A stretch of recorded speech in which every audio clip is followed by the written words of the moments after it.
பேருதான் சுவிசேஷம்.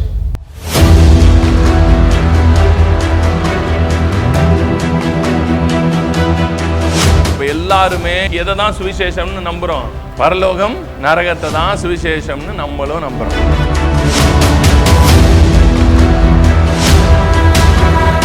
நரகம் என்கிறதிலிருந்து தப்பிப்பதை தான் மனிதனுடைய இருதயம் சுவிசேஷமாக நம்புகிறது.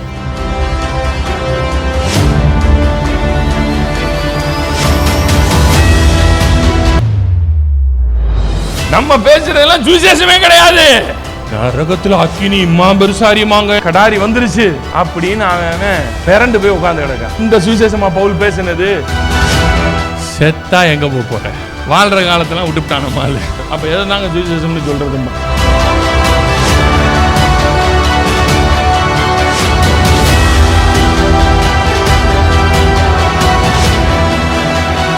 இருதயம் செத்து இருக்கிறதுனாலதான் சுவிசேஷத்தை புரியவே மாட்டேங்குது. Praise the Lord. கர்த்தர் நல்லவர். ஆமென். இந்த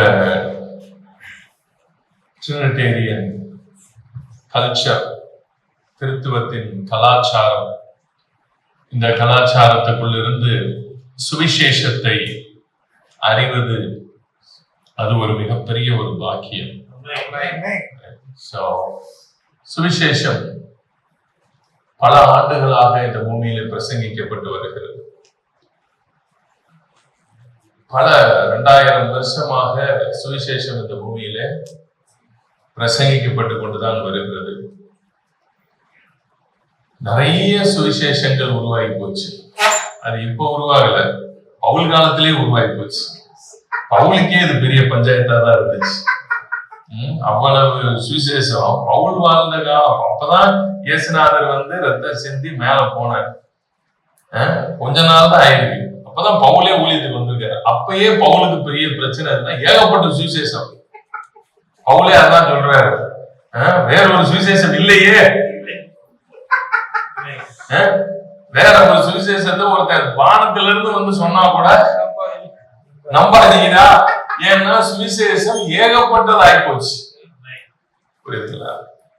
ஏகப்பட்ட சுவிசேஷம் இருக்கிறதுனால என்ன ஆகி போச்சுன்னா, எதுதாங்க உண்மையான சுவிசேஷம் அப்படிங்கிறது பவுல் வாழ்ந்த காலத்திலேயே பவுலுக்கே இது ஒரு பெரிய சவாலா இருந்த ஒரு கேள்வி. எதுதான் உண்மையான சுவிசேஷம், எதுதான் கரெக்டா இருக்குது அப்படிங்கிறது பவுலுக்கும் டென்ஷனா தான் இருந்துச்சு. அதனாலதான் பவுலுக்கே எதை எழுத வேண்டியதாகி போச்சு. ஏகப்பட்ட நிருபம் இருக்கு. ஒரு நிருபத்தை இதுக்குன்னு எழுதி வச்சிருக்காரு. எந்த நிருபம்? கலாத்தியரை எழுதுனதே இருக்காருன்னா, ஏன்னா புதுசு புதுசா சுவிசேஷம் கண்டுபிடிக்கிறான் நம்மாலு. எதெல்லாம் கண்டுபிடிச்ச காலம் போய் புதுசு புதுசா சுவிசேஷம் கண்டுபிடிக்க ஆரம்பிச்சிட்டானடா அப்படிங்கிற பெரிய டென்ஷன்ல தான் கலாத்தியர் நிருபமே எழுதி வைக்கிறாரு. இதை தவிர்த்து வேற ஏதாவது ஒரு சுவிசேஷத்தை வானத்திலிருந்து வந்த ஒரு தூதன் சொன்னா கூட நீங்க என்ன செய்யக்கூடாது, நம்ப கூடாது. இல்ல நானே திரும்பி கூட வேற சுவிசேஷம் சொல்லி கொடுத்தாலும் என்னையவே நம்பாத அப்படிங்கிற அளவுக்கு பவுல் சுவிசேஷத்தை மிகவும் ஆழமாக அவர் புரிந்திருந்த சுவிசேஷத்தை கரெக்டா நமக்கு என்ன செஞ்சிருக்கிறாரு, எழுதி கொடுத்திருக்கிறாரு. ஆனால் நம்ம ஆளுகளுக்கு மூளை போனலாவே இருக்கிறதுனால எல்லாத்தையுமே எப்பயுமே இப்படித்தான் செஞ்ச பழக்கம். தலைகீழா புரிஞ்சு தலைகீழாவே படிச்சு தலைகீழாவே எல்லாத்தையும் பண்ணதுனால நமக்கு எப்பவுமே தப்பான சுவிசேஷம் தான் ரைட்டா தெரியும். எப்படி? அதுதான் மெஜாரிட்டியும் கூடும் இல்லையா? தப்பான சுவிசேஷம் எப்பயுமே ரொம்ப சீக்கிரம் ரைட்டா தெரியும். ரைட்டான சுவிசேஷத்தை கேட்டா இவன் ஏதோ நம்ம குழப்புறானோ, இவன் இங்க இருந்தோ வந்திருக்கான், இவன் ஒரு மாதிரி பேசுறானே, ஆளே சரியில்லையே, ஆளே ஒரு தினசாவில் இருக்கான் அப்படின்ற மாதிரியே உங்களுக்கு இருக்கும். புரியுதுங்களா? ஆனா குழம்பிடக்கூடாது. கரெக்டான சுவிசேஷத்தை கேட்கிறப்ப ஆரம்பத்துல கொஞ்சம் உள்ளுக்குள்ள எப்படி இருக்கும், அப்படி ஒரு மாதிரி அது ஏதோ புதுசு புதுசா சொல்ற மாதிரி இருக்கே அப்படின்ற மாதிரிதான் இருக்கும். ஆனா கேட்க கேட்க கேட்க கேட்க சத்தியம் உங்களை விடுதலையாகும் பாருங்க. அந்த விடுதலை தான் அது அடையாளம். ட்ரூத்துக்கு இருக்க ட்ரூத்தான் எப்படி கண்டுபிடிக்கிறது? முதல்ல ட்ரூத்த இதான் ட்ரூத்னு எப்படி கண்டுபிடிக்கணும்? நான் பாட்டுக்கு ஒரு காசுல சொல்லிட்டு போலாம். ஆனா அது ட்ரூத்தா நீங்க கண்டுபிடிக்கணும்ல. அதை எப்படி கண்டுபிடிக்கிறதுன்ற ரகசியம் என்ன அப்படின்னா, சத்தியத்துக்கே ஒரு வல்லமை இருக்கு. அது என்னன்னா கேட்கிறவன விடுதலை ஆக்கி விட்டோம். எது உங்களை விடுதலை ஆக்குதோ, எது உங்களை உள்ளுக்குள்ள இருந்து வாழ வைக்குதோ, எது உங்களை கேட்ட உடனேவே இது எனக்கு ரொம்ப ஆறுதலா இருக்கே, இது எனக்கு ரொம்ப சுதந்திரமாக்குதே, சுதந்திரத்தை எது கொடுக்குதோ, விடுதலை கொடுக்கிறதோ, அதுதான் சுவிசேஷத்திற்கான சத்தியத்திற்கான ஒரே அடையாளம். இந்த அடையாளத்தை யார் ஒருவர் கரெக்டா புரியுறாங்களோ அவங்களுக்கு தான் கரெக்டான சுவிசேஷம் போய் சேர முடியும். இப்ப ஒரு ஆள் பயத்திலேயே இருக்கிறான்னு வைங்களேன், பயந்து சாகுறான், எதுக்கு எடுத்தாலும் பயம், தொட்டதுக்கெல்லாம் பயம். அப்படி இருக்கிற ஆள்கிட்ட போய் நீங்க ஆண்டவர் உன்னை அடிப்பாரு, ஆண்டவர் உன்னை எது பண்ணிடுவாருன்னு சொன்னா அவன் பயந்துகிட்டு என்ன செஞ்சிருவான்? எல்லாத்தையுமே செய்வான். சாகுற வரைக்கும் அவனை பயத்திலேயே மெயின்டைன் பண்ணி எங்க கொண்டு வந்துடலாம்? கல்லறை கொண்டு வரலாம். ஏன்னா அவன் கல்லறை வரைக்கும் நம்ம கிட்ட தான், வேற எவன்டே விட மாட்டான். அவன் எப்படின்னா ஞானஸ்நானம் நம்ம கிட்ட ஒருத்த எடுத்துட்டாங்க, அடிமை சிக்கிட்டாடா, நமக்கு ஒரு அடிமை சிக்கிட்டாடா அப்படின்னு அவனை நீ என்கிட்டதான் ஞாபகம், என் மூலமா இயேசு ஏற்றுக்கிட்ட, அப்ப நீ என்கிட்ட தான் இருக்கணும், அப்ப நீ என்கிட்ட தான் இருக்கணும். அதை இயேசு உன் மூலமா கேட்டது ஒரு பெரிய குடும்பமா. அவனை சாகுற வரைக்கும் வச்சு செஞ்சு விட்டுறது. நீ இந்த சபையில் தான் ஞானஸ்நானம் எடுத்தா, அப்ப இங்கதான் உன் அடக்க ஆராதனை நடக்கணும். இந்த அடக்கம் உனக்கு தண்ணியில் அடக்கம் இங்க நடந்துச்சுன்னா தரையிலையும் உன் அடக்கத்தை நான் தான் நடத்துவேன். உன்னைய குழியில வைக்கிற வரைக்கும் நீ ஏன் கண்ட்ரோல்ல தான் இருக்கணும் அப்படின்னு ஒருத்தனை பயம்புறுத்தியே சாகிற வரைக்கும் எங்க மெயின்டைன் பண்ணலாம்? அது சுவிசேஷம், அதுவும் சுவிசேஷம் தான். அவனுக்கு அது பேர் தானே சுவிசேஷம் சொல்லி கொடுக்குறோம். அவன் கேட்டதா தான் சுவிசேஷம் அவனுக்கு. எதுக்கு இதை சொல்றேன்னா, பயந்தவனுக்கு நீங்க அவனை அடிமையாவே வைக்கிறது தான் அவனுக்கு எப்படி தெரியும்னா ரொம்ப நல்ல இடமா தெரியும், சேஃபா ஃபீல் பண்ணுவான். அது காரணம் என்ன தெரியுமா? இதுதான். ஏன்னா ஃபியரை தான் எதா கொடுத்துட்டு இருக்கோம், காஸ்பலா கொடுத்துட்டு இருக்கோம். ஒருத்தனுக்கு போய் இயேசுநாதரை பத்தி சொல்லும் போதே அவனை முதல் கேள்வியிலே பயன்படுத்துறது தான். அவனை எப்படியாவது முதல்ல அவனை புரிய வைக்கணும். ட்ரெயினில் போயிட்டு இருக்கும், இன்று மறித்தால் நீ எங்கே போவா? டேய் ட்ரெயினில் போய் வாயக்கிழமடா, டேய் இங்கே கிளம்புன ஏரோப்ளைனும் போய் சேர மாட்டேங்குது, ட்ரெயினும் உருப்படியாக போய் சேர மாட்டேங்குது, நீ வேற இன்று மறித்தால் நீ எங்கே போவாய்? எங்கள் கூட படித்த ஒருத்தன் இப்படி தான் பண்ணான். பைல் காலேஜ் படிக்கிறப்ப ட்ரெயினில் போய்கிட்டு இருக்கான், உட்கார கூட இடம் இல்லை, எல்லாம் கீழே உட்காந்துக்கிட்டு இப்படி உட்காந்துக்கிட்டு இருக்கான். அவனும் கீழே தான் உட்காந்துருக்காங்க எல்லாம். அவன்கிட்ட சுவிசேஷம் சொல்கிறேன். இப்போ நடுராத்திரி அவனே அப்படியே தூங்கி விழுந்துக்கு இருக்கான். இவனுக்கு ஆத்துமா பாரம், எங்கே போனாலும் இவனை ஆத்துமா பாரம் சும்மா விடாது, புரியுதுங்களா? அவன் என்ன பண்ண, அவனை எழுப்பி, பிரதர் இன்று மறித்தால் நீ எங்கே போவாய்? அவன் அப்படியே மேலே கீழே அவன் பார்த்தான் பாருங்க ஒரு பார்வை. ஏன்னா அவனுக்கு எதை முதல்ல விதைக்கணும்னு நினைக்கிறோம்? சுவிசேஷத்தை அவனுக்குள்ள கொண்டு போறதுக்கு முன்னாடி அவனுக்குள்ள எதை விதைக்கணும்? பயம் என்கிற ஒரு விஷயத்தை அவனுக்கு காட்டணும், நரகம். அதனால தான் இன்னைக்கு காஸ்பல் சொல்றதுக்கு முன்னாடி எதை சொல்றோம்னா, நரகம் என்று ஒன்று இருக்கிறது அப்படின்னு நரகத்தை முதல்ல காட்டிட்டு, அதுக்கப்புறம் இயேசுநாதன் ஒருத்தர் இருக்கார், இங்க போறியா அங்க போறியா அப்படின்னா அவன் பயந்து போய் எங்க தான் வருவான்.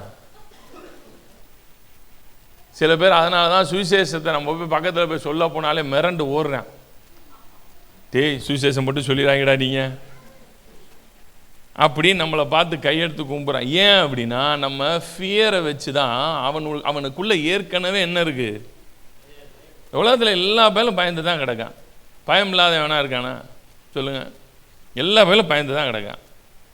பிறந்ததுலேருந்து நமக்கு சொல்லி கொடுத்தது பூரா இந்த உலகத்தில் என்ன தான், பயந்து எப்படி வாழணுன்றது தான் அம்மா அப்பாலேருந்து இந்த உலகத்திலேருந்து எல்லாமே கற்றுக் கொடுத்தது இல்லையா? பயந்து எப்படி வாழ்கிறது, பயம் இல்லாமல் வாழ்கிற ஒரு மனுஷன் இந்த உலகத்தில் பாருங்க. ஒன்று அவன் இந்த உலகம் சிலுவையில் அடித்து தொங்க விட்டுருக்கோம் இல்லையா? இல்லைன்னு வைங்க, பயமே இல்லாத ஒருத்தனை நீங்கள் பார்த்தீங்கன்னு வைங்களேன், உங்களுக்கு பயம் வந்துடும். என் பெரிய மயன் கொஞ்சம் அப்படித்தான், எதுக்கும் பயப்படவே மாட்டான். எதா இருந்தாலும் மனசில் இருக்கிறத அப்படியே சொல்லுவான். வாத்தியாராக இருந்தாலும் சரி நேருக்கு நேராக சொல்லுவான். அவன்கிட்ட சொல்லி அப்பப்போ கொஞ்சம் நடிடா, டேய் நடிக்க கற்றுக்கடா, வரமாட்டேங்குதேங்கிறான். இருக்கிறத இருக்கிற மாதிரி தான் சொல்லணுங்கிறாங்க. அவன் அப்படி இருக்கிறது பார்த்தீங்கன்னா நமக்கு வித்தியாசமாக தெரியுது. ஏன்னா நம்ம எல்லாருமே ஃபியர்லேயே வாழ்ந்து பழகிட்டோம். நமக்கு அப்படி தான் சொல்லி கொடுத்தாங்க. சின்ன வயசுலேருந்தே நமக்கு வீட்டில் தான் சொல்லி கொடுத்தாங்க. அதனால நம்ம ஃபியர்லேயே இருக்கிறதுனால நமக்கு எந்த காஸ்பல் ரொம்ப நல்லா இருக்கு, ஃபியர்லேருந்து வெளியே வர்ற காஸ்பல் நம்ம இருதயத்துக்கு ரொம்ப கம்ஃபர்டபுளாக ஆப்டாக இருக்கும். ஏன்னா ஏற்கனவே பயந்து தானே செத்துக்கு இருக்கும் இல்லையா? ரெண்டாவது, இந்த நரகம் பரலோகங்கிற மேட்ரு ஏதோ இப்போதான் நம்ம என்ன பைபிள் வந்ததுக்கு அப்புறம் தான் கண்டுபிடிச்ச மேட்டர்லாம் இல்லை. இது எப்போ இருந்தோ பேசிக்கிட்டு இருக்காங்க.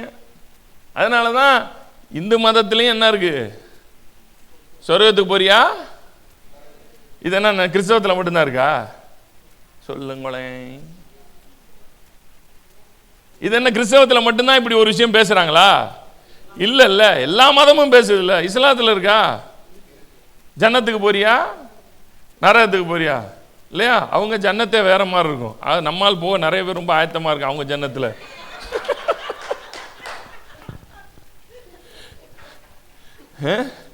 தெரியும்ல ஜன்னத்து, தெரியாதா? போய் படிங்க, நான் சொல்ல மாட்டேன். ஜன்னத்துக்கு போக தான் இன்னைக்கு அம்புட்டு போயில ரெடியா இருக்கான். ஸோ அங்கேயும் ஜன்னத்து இருக்கு, அங்கேயும் என்ன இருக்கு, நரகம்னு ஒன்று இருக்கு. இப்ப இதுலயே என்ன இருக்கு? ஸோ இப்ப இந்த ஹோல் இப்ப எல்லா மதத்திலையும் எப்படி இந்த கான்செப்ட் வந்துச்சு?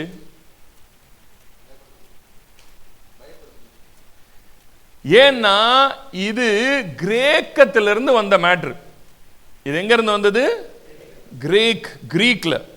இன்னைக்கு நீங்க எல்லாம் இந்த உலகத்தில் இருக்கிற எல்லா மனுஷனுக்குள்ளேயுமே, எல்லா மனுஷன் எவன வேணா இருக்கட்டும், அவன் எகிப்தில் இருக்கட்டும், இல்ல அவன் வேற எந்த நாட்டில் வேணாலும் இருக்கட்டும், அவனுக்கு உள்ள கண்டிப்பா அவனையே அறியாம நீங்களும் சரி நானும் சரி கடவுளை இல்லைன்றவனும் சரி நம்மளே அறியாம நமக்குள்ள ஏதாவது ஒரு கிரேக்க தத்துவத்தை கண்டிப்பா என்ன செஞ்சுக்கிட்டு இருப்போம், நம்பிக்கிட்டு இருப்போம். ஏன்னா அந்த காலத்துல கிரேக்க ஞானிகள் எங்க இருந்தாங்க? கிரீக்ல வந்து ஃபுல்லா ஞானிகள் அவங்க. அதனாலதான் பைபிள்ல சொல்லுது கிரேக்கர்கள் எதை தேடுறாங்க? ஞானத்தை தேடுறாங்க. அவங்கல இருந்து வந்தவங்க தான் பெரிய பெரிய யாரு, சாக்ரட்டிஸ், அரிஸ்டாட்டில், இவங்கெல்லாம் கிரேக்கத்திலிருந்து வந்தவங்க. அவங்க எல்லாம் கிரீக்கோட பெரிய பெரிய பிலாசபர்ஸ். நம்மளே அறியாம ஏதோ ஒரு பிலாசபி அவங்களுக்குள்ள இருந்த ஒரு பிலாசபியை இந்த உலகம் முழுவதும் என்ன செஞ்சாங்க? பரப்புனாங்க. அப்படி வந்த ஒரு கான்செப்ட் தான் எது? பரலோகம் நரகம்ன்றது. அதனாலதான் எல்லா மதத்துக்குள்ளேயுமே அது ஊடுருவி பாஞ்சுது. எல்லா மதத்துக்குள்ளேயுமே காமனா இருக்கும் அது. புரியுதுங்களா நான் சொல்றது? ஸோ இப்போ இதுல இருந்தே நம்மளும் இப்போ எங்க இருந்து தான் சுவிசேஷத்தை எடுக்கிறோம்? கிரேக்கர்களுடைய அந்த மனது, கிரேக்கர்கள் சொல்லிட்டு போன மேட்டர்ல தான் நம்மளும் காஸ்பலை எடுக்கிறோம். என்னன்னு, சொர்க்கத்துக்கு போறியா நரகத்துக்கு போறியா? ஸோ அப்ப சுவிசேஷத்தினுடைய மையமே இன்னைக்கு என்னவாகி போச்சு? பரலோகம் நரகம். ஸோ இப்போ இதுதான் சுவிசேஷத்தின் மையம் ஆயிடுச்சு. ஸோ இப்போ பரலோகம் நரகம் ஏன் இன்னும் ஜனங்களுக்கு ரொம்ப ஆப்டா இருக்கு? எதுக்காக பரலோக நரகத்தை இன்னும் ஜனங்க ரொம்ப ஓங்கி பிடிக்கிறாங்க, அதை தாங்கி பிடிக்கிறாங்க அப்படின்னா மெயின் காரணம் இன்னொன்னு, எல்லாருமே சுவிசேஷத்தை எங்க இருந்து தான் ஆரம்பிக்கிறோம்னா ஒரு தேவன் இருந்தாரு, ஒரு கடவுள்னு ஒருத்தர் இருந்தாரு. அவருக்கு துதிக்கு ஆள் தேவைப்பட்டுச்சு. எதுக்கு? துதிக்கிறதுக்கு ஆள் தேவைப்பட்டுச்சு. ஏன்னா அவர் கொஞ்சம் தேவதூதர்கள்லாம் பண்ணி வச்சிருந்தாரு. அதுல கொஞ்சம் தேவதூதர்கள் என்ன ஆயிட்டாங்க? விழுந்து போயிட்டாங்க. விழுந்து போனதுனால இப்ப இவருக்கு துதிக்கிறதுக்கு ஆள் தேவை, ஆள் பத்தல. உடனே இவர் என்ன யாரை உண்டாக்குனாரு? மனுஷனை உண்டாக்கி நீ என்னை துதி அப்படின்னு சொல்லி மனுஷனை துதிக்கிறதுக்குன்னு உண்டாக்குனாரு. இப்படி துதிக்கிறதுக்குன்னு உண்டாக்கப்பட்ட மனுஷன் அநியாயமா ஒரு ஆப்பிளை தின்னு, ஒரே ஒரு ஆப்பிள் தின்றதுனால பாவியாகி துதிக்காம போய் இன்னைக்கு அவன் என்னவா மாறிட்டான்? முழு மனுக்குலமே என்ன ஆகி போச்சு? பழத்துக்கெல்லாம் போறா, புறாக்கெல்லாம் போறான்ன மாதிரி ஒரு பழத்துக்கு இவ்வளவு பெரிய பஞ்சாயத்தா? ஒரு பழத்தால இன்னைக்கு இவ்வளவு பெரிய மேட்டர் ஆகி போய் இன்னைக்கு மனுஷ குலமே என்ன ஆகி போச்சு? ஒரு பழம் தின்னதுல பாவியாகி முழு மனுக்குலமும் பாவியானவனே. இப்ப இந்த கடவுள் என்ன பண்ணாரு? அந்த சொர்க்கத்துல உட்கார்ந்து இருந்த அந்த கடவுளுக்கு ஒரு யோசனை வந்துச்சு, என்னதான்டா பண்றது? இப்ப இந்த மனுஷங்களை பூரா திருப்பி தூக்கிட்டு இவங்களை மறுபடியும் அடிச்சு எங்க வைக்கணும்? துதிக்க வைக்கணும். இவங்களை மறுபடியும் எங்க கொண்டு என்ன பண்ண வைக்கணும்? துதிக்க தான் வைக்கணும் அப்படின்னு கடவுளுக்கு ஒரு எண்ணம் இருந்தது. அதுக்கு அவர் போட்ட பிளான் தான் என்னது? இயேசு கிறிஸ்துவ பூமியில் அனுப்பு. இயேசு கிறிஸ்து இந்த பூமிக்கு உங்களுக்காகவும் எனக்காகவும், ஏன்னா நாம பாவியா போயிட்டோம், அதனால இயேசுநாதர் இந்த பூமியில நம்ம செஞ்ச பாவத்துக்காக, எப்படி நம்ம செஞ்ச பாவத்துக்காக, அந்த ஆதாம் பழம் தின்னதுக்காக அவரை சிலுவையில் அவர் என்ன செஞ்சாரு? சொல்லுங்களேன். அந்த பிதா அந்த இயேசுவை என்ன செஞ்சார்? சிலுவையில் அடி அடி அடிச்சு அவரை கொன்னு அவர் ரத்தத்தை பார்த்ததுக்கு அப்புறம் ரைட்டு, நான் இப்ப மனுஷனை என்ன செய்ய போறேன்? மன்னிச்சிடுறேன் அப்படின்னு ஆண்டவர் முடிவு எடுத்து மனுஷனை மன்னிச்சிட்டாரு. இல்ல அப்படின்னா இயேசுநாதர் மட்டும் ரத்தம் சிந்தல அப்படின்னா மனுஷனை ஆண்டவர் எங்க தான் போடணும்? நரகத்துல தான் போடணும். இப்ப இயேசுநாதர் ரத்தம் சிந்தினதுனால மனுஷன் எங்க போலாம்? இப்ப எங்க போலாம்? பரலோகம் போலாம். பரலோகத்துல போய் என்ன பண்ணலாம்? துதிக்கலாம் அப்படின்னு சுவிசேஷம், இப்படி ஒரு சுவிசேஷம் இதுக்கெல்லாம் மூல காரணம் எங்க? இதுக்கெல்லாம் அடிப்படை எங்கன்னா இதுதான், கிரேக்க தத்துவம் தான் எல்லாத்துக்குமே. பரலோக நரகம்னு ஒன்று இருக்குது. அப்ப அந்த பரலோக நரகத்துக்குல இருந்து மனிதனுக்கு அதுதான் டெஸ்டினி, அதுதான் மனுஷனுக்கு நியமிக்கப்பட்ட ஒண்ணு. அப்ப அதுல இருந்து மனுஷனை தப்பிக்க வைக்கிறதுக்கு என்னென்னலாம் கடவுள் பண்ணாரு அப்படின்றதுக்கு மனுஷன் பல ஆங்கிள் என்ன செய்யறான்? உருவாக்குறான். புரியுதுங்களா? இது ஒரு சுவிசேஷம். இதுதான் இன்னைக்கு 99% பேர் இன்னைக்கு இதை என்ன செய்யறாங்க? நம்புறாங்க. இதை நம்புற கூட்டத்துக்கு இது ஏன் நம்பணும்? இது ஏன் அவ்வளவு ஆப்டா இருக்குன்னா, காரணம் உள்ளுக்குள்ள வேலை செஞ்சுக்கிட்டு இருக்கிறது என்னது? பயம்தான் அடிப்படை. ஏன்னா மனிதனுக்கு எப்பயுமே செக்யூரா இருக்கணுங்கிறது விருப்பம். நரகத்துக்கு போயிருவோமா? என்னது நரகமா? அங்க அக்கினி எரிஞ்சுக்கிட்டே இருக்குமா? என்னது புழு காதுக்குள்ள சாகவே சாகாது. புழு சாகவே சாவாதங்க. புழு என்ன பாவம் பண்ணிச்சுன்னு தெரியல, அது வேற நரகம் வந்துக்குது. புழுவா பிறந்ததே ஒரு பாவமா இருக்குமோ? சரி ரைட்டு விடுங்க, நமக்கு ஏன் வீண் ஆராய்ச்சி? என்ன பிரதர், ரொம்ப ஆழமா யோசிக்கப்படாது. புழு வேற பல ஜென்மம் எடுத்ததை பாவம் பண்ணுச்சு, என்னமோ தெரியல போங்க. நரகத்துக்கு புழு வேற வந்திருக்குது. நாம போயிருக்கோம்னா ஒரு ஒரு அர்த்தம் இருக்கு. புழு ஏன் போகுது?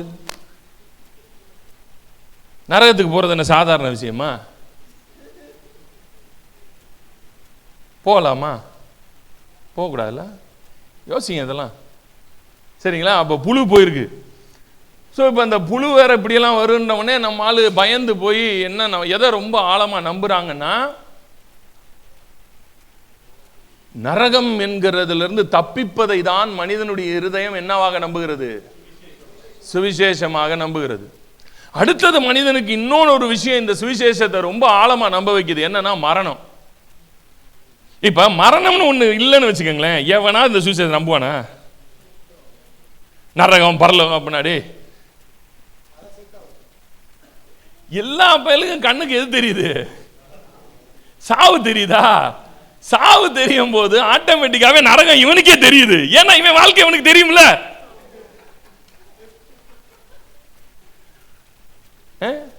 ரைட்டு தானே? நம்ம வாழ்ற லட்சணம் நமக்கு தான் தெரியுதே. இவனுக்கு இந்த பூமியில ஏற்கனவே இவன் எதுல தான் வாழ்ந்துகிட்டு இருக்கான்?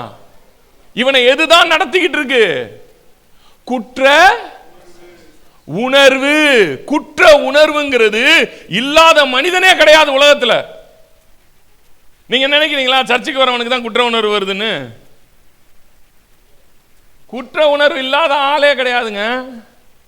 குற்ற உணர்வுன்னு ஒன்று இருக்கிறனால தாங்க சர்ச்சில் ஆளே வருது. உண்மைதானே? குற்ற உணர்வுன்னு ஒன்று இல்லைன்னு வைங்க, சர்ச்சுக்கு ஆளே வர மாட்டான். ஏதோ கிருபையா குற்ற உணர்வு இருந்து நம்மளை காப்பாத்திக்கிருக்கு.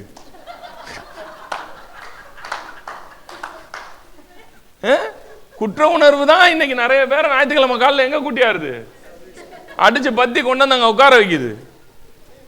இவனுக்கு ஏற்கனவே குற்ற உணர்வுல தான் இவன் வாழ்ந்துகிட்டே இருக்கிறானா. இந்த கில்ட்டி கான்சியஸ்ல இவன் இருக்கிறதுனால இவனுக்கு நான் குற்றவாளி, நான் பாவி, நான் சரியில்லைங்கிற இந்த உணர்வு இருக்கு பாத்தீங்களா? இதுவே அவனுக்கு நரகம்ன்ற ஒரு விஷயத்தை உள்ளுக்குள்ள அவனுக்கு என்ன செஞ்சு கொடுக்குது? கரெக்டு தாங்க. ஏன்னா நான்லாம் பரலோகம் போல் ஆக்கியே கிடையாதுங்க. பூமிக்கு வந்ததே புண்ணியங்க. இந்த பூமிக்கு வந்ததே ஏதோ தெரியாம விட்டுட்டார் உள்ளுக்குள்ள. நான் இப்படி இருப்பேன்னு அவருக்கு தெரியாது. தெரியாம இங்க வந்துட்டேன். இங்க வந்ததுனால இப்ப என்ன பண்ண வேண்டியிருக்கு? நான் என்னை வச்சிருக்காரு. ஆனா நான் வாழ்ற வாழ்க்கைக்கு கண்டிப்பா எங்க தான் போகணும்? சோ ஏன் நரகம்ன்ற ஒரு விஷயம் ரொம்ப நம்ம இருதயத்துக்கு சரியா தெரியுது? அந்த சுவிசேஷம் கேட்கிறவர்களுக்கு ஏன் ரொம்ப இருதயத்துக்கு ஆப்டா இருக்கு அப்படின்னா இதெல்லாம் தான். இதெல்லாம் மனிதனுடைய வீழ்ச்சியில மனிதனுக்குள்ள வந்த உணர்வுகள். இதெல்லாம் மனிதனுடைய வீழ்ச்சியினால மனிதனுக்கு ஏற்பட்ட உணர்வுகள். முதல்ல ஆதாமுக்கு வந்த உணர்வு என்ன? தோட்டத்தில் பயம், குற்ற உணர்வு, வெட்கம். இந்த எல்லா நெகட்டிவான உணர்வுகள் ஆதாம் நன்மை தீமைன்ற அந்த அறிவை போய் அடைஞ்சான் பாருங்களேன்.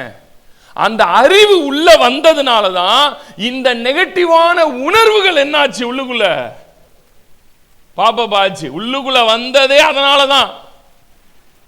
இல்லைன்னா அதுக்கு முன்னாடி நிர்வாணமா தானே இருந்தான். என்ன அதுக்கு முன்னாடி என்ன ரேமன் ஷோரூம்ல வேலையா பார்த்தான்? சொல்லுங்க. அதுக்கு முன்னாடி எந்த துணி கடையை பார்த்தான்? அதுக்கு முன்னாடி எது துணி போட்டிருந்ததை இவன் பார்த்தான்? யார் துணி போட்டான் முன்னாடி? நிர்வாணம்ன்ற ஒன்னே கிடையாது அதுக்கு முன்னாடி. இவன் தானே கண்டே பிடிக்கிறான், இதுக்கு பேர் நிர்வாணம் அப்படின்னு. இவன் தானே முதல்ல அப்படி ஒரு பேரையே வச்சான்.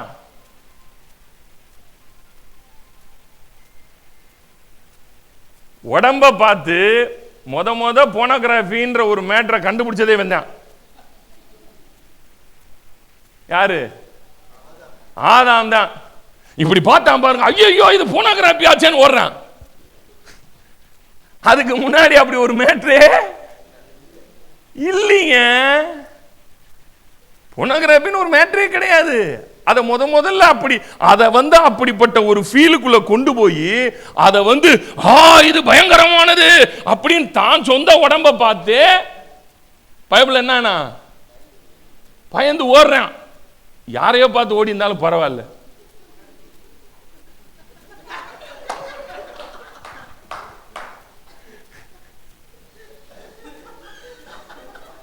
தான் சொந்த படத்தையே பார்க்க முடியல அவனால. ஓடுறான் பயவுள்ள, தன்னைய பார்த்தே ஓடுறான். முத மனுஷன் கவனிங்க. ஏன் இதெல்லாம் சொல்றேன்னா, பயம் என்கிற உணர்வு பாருங்க, எதை பார்த்து பயப்படணும்னு இல்ல. முதல்ல அவன் யாரை பார்த்து பயந்தான்? தன்னைய பார்த்து தாங்க முதல்ல பயந்தான். சோ இந்த பயம் என்பதா இருக்கட்டும், வெட்கம்ன்ற ஒரு உணர்வு இருக்கு பாருங்க, இந்த வெட்கம் என்கிற உணர்வா இருக்கட்டும், இது எல்லாமே மனிதனுக்குள் போன அந்த நன்மை தீமை அறியத்தக்க அந்த அறிவின் நிமித்தம் உருவான உணர்வுகள். இந்த உணர்வுகள் உள்ள இருக்கிறதுனால தான், இந்த உணர்வுல தான் இன்னைக்கு மனித குலமே என்ன செஞ்சுக்கிட்டு இருக்கு, வாழுது இல்ல. அப்படிதான் எல்லாருமே இருக்காங்க. யாராவது சொல்லுங்க, நீங்களே யார் இன்னைக்கு நல்லா இருக்கா சொல்லுங்க. இந்த உணர்வுகள் இல்லாத ஒரு மனிதனை காட்டுங்க பார்ப்போம். ஒரு ஃபேர் அண்ட் லவ்லி விற்கணும்னா கூட இந்த உணர்வை தான் அடிப்படையா பயன்படுத்துறான். காலேஜுக்கு போகுது ஒரு பொண்ணு, எவனுமே திரும்பி பார்க்க மாட்டான்.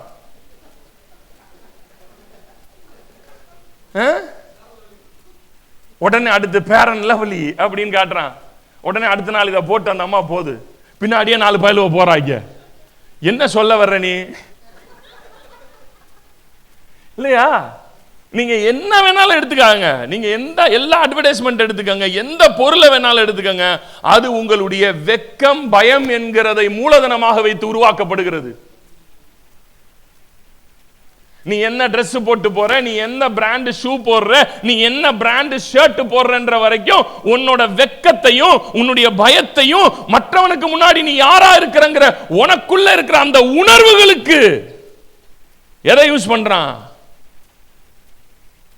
எல்லாமே பிசினஸ்ங்க. உங்களுக்குள்ள இருக்கிற ஒரு ஃபீலிங் தான் இன்னைக்கு தெருவில் இத்தனை ஷோரூம் உருவானதுக்கு காரணம்.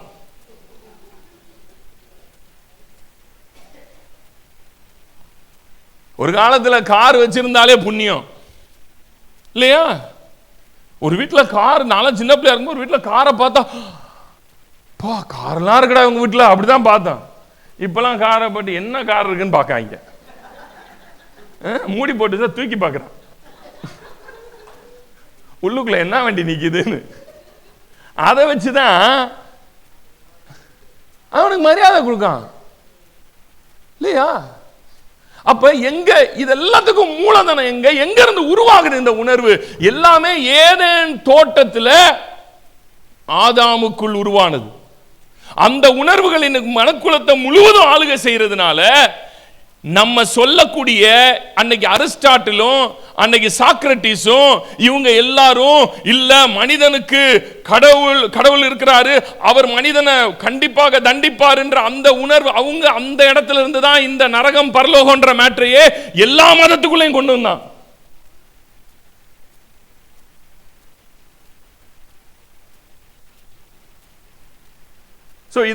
இது எதுக்குள்ளேயும் புகுந்துருச்சு, கிறிஸ்தவத்துக்குள்ளேயும் வந்து போச்சு.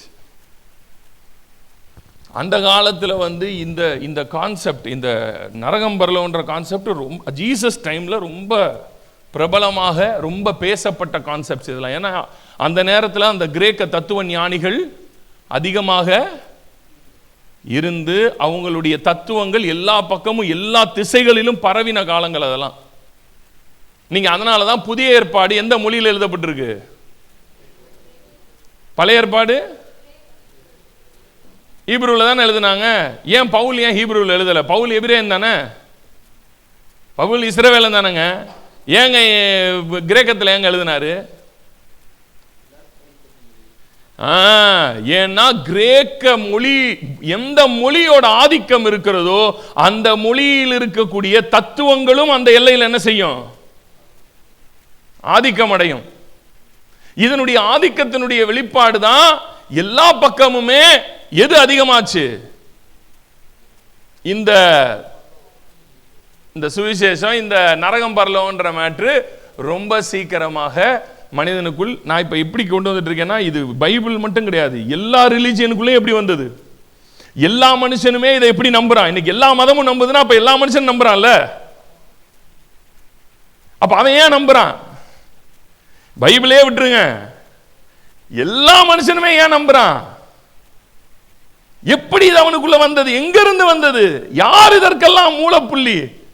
ஆபிரகாமுக்கு தெரிஞ்சிச்சா நரகம் பரலோகம்? ஆபிரகாமுக்கு ஆண்டவர் சொன்னாரா? சொல்லுங்களேன், சொன்னாரா? நீ என்னை ஏத்துக்கப்பா, அப்பதான்ப்பா பரலோகம் வருவே, இல்லை நரகத்தில் போட்டுருவோம்ப்பா உன்னைய அப்படின்னு சொன்னாரா? முதல்ல ஆபிரகாமுக்கு அப்படி ஒன்று இருக்குன்னா தெரியுமா? ஆதாமுக்கு தெரியுமா? ஆதாம்கிட்ட சொன்னாரா? ஆதாமுக்கு தெரியாது. ஏனோக்கு தெரியுமா? தாவீதுக்கு தெரியுமா? பழைய ஏற்பாட்டில் எங்க இருக்குது இப்படி? ஏன் பழைய ஏற்பாட்டில் யாருக்குமே அப்ப இவ்வளவு பெரிய மேட்ரு இதுதான் முழு மனுக்குலத்துக்குமே இதான் மேட்ருனா, அப்ப அது ஏன் பழைய ஏற்பாட்டு காலத்து பரிசுத்தவான்களுக்கு சொல்லப்படல?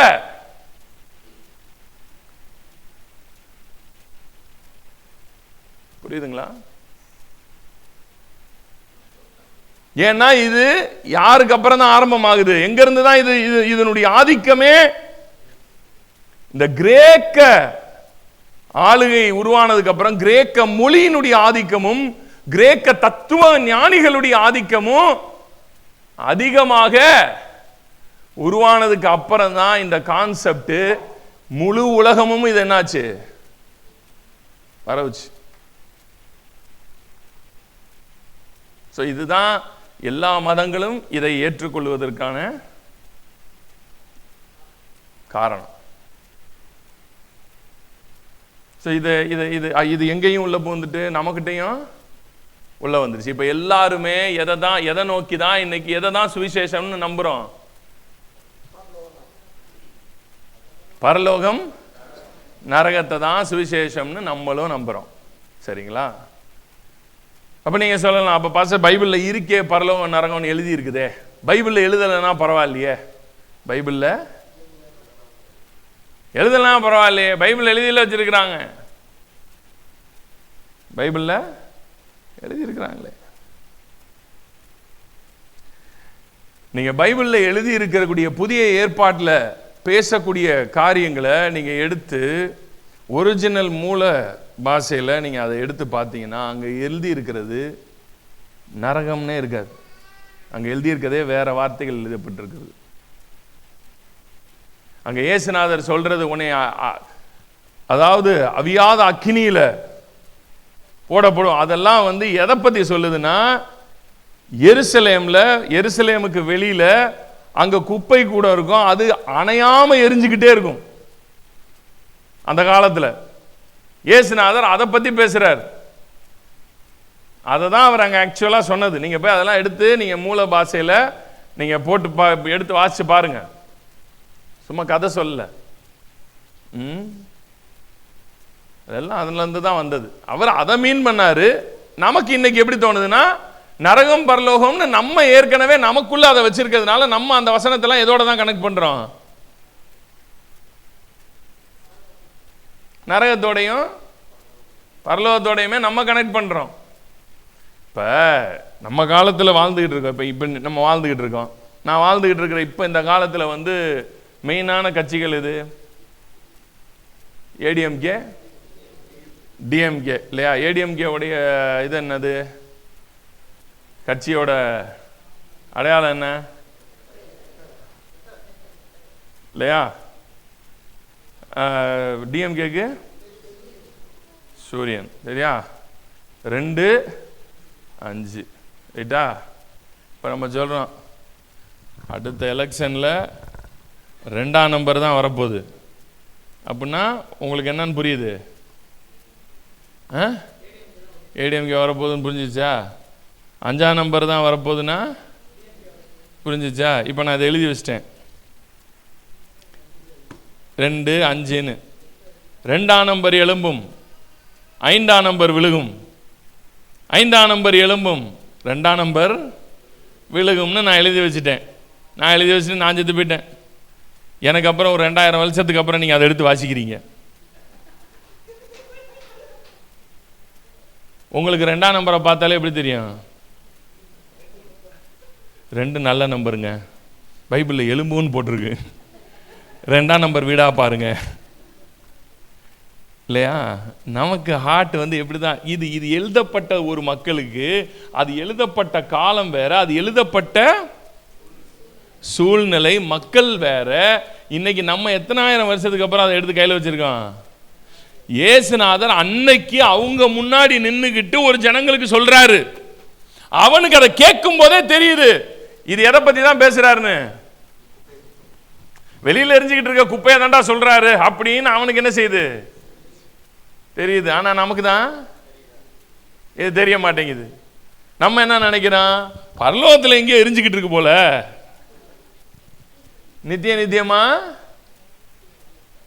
அவியாத அக்கினி ஒன்று எரிஞ்சுக்கிட்டே இருக்கு போல, நம்மளை கொண்டு போய் எங்கே போட போறாரு, அங்கே போய் போட போறாரு அப்படின்னு நம்ம நம்புகிறோம்.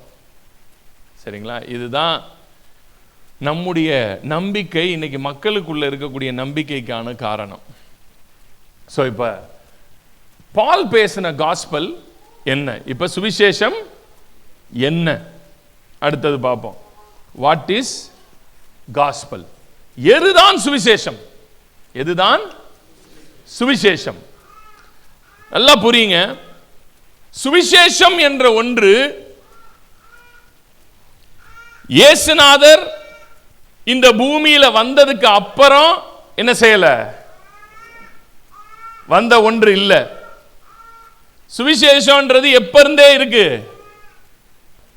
ஆதாம்ல இருந்து சுவிசேஷம் இருக்கு. அடுத்தது வேற, இந்த பிகினிங்ல இருந்து இருக்கு சுவிசேஷம். அடுத்து வேற, தாவீதுல இருந்து சுவிசேஷம் இருக்கு. பைபிள் என்ன சொல்லுது? காஸ்பல்ன்ற ஒண்ணு நல்லா புரிஞ்சுக்கோங்க. சுவிசேஷம் என்ற ஒன்று ஆதாமுக்கு அப்புறமும் வரல, ஆதாம் பாவத்தில் விழுந்ததுக்கு அப்புறமும் வரல, உலக தோற்றத்துக்கு முன்பாகவே இருந்த ஒரு விஷயம். நம்ம காஸ்பலை எங்க இருந்து பார்க்கிறதுனால நமக்கு அப்படி ஆப்டா தெரியுதுன்னா, மனிதன் பாவத்தில் விழுந்துட்டான், பாவத்தில் விழுந்ததுனால வந்ததுதான் சுவிசேஷம்னு நம்ம நம்புறதுனால நமக்கு எது சுவிசேஷமா தெரியுது. ஆனா பைபிள் என்ன சொல்லுதுன்னா, சுவிசேஷம் இப்ப வரலப்பா, சுவிசேஷம் எப்ப இருக்கு,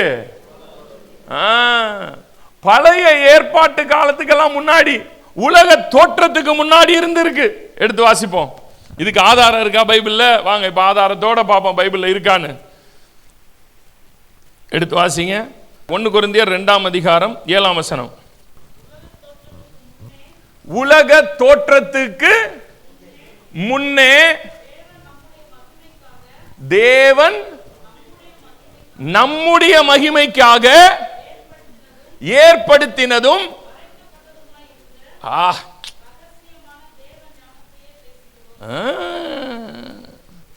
எல்லாம் கவனிங்க. இந்த வசனம் என்ன சொல்லுது?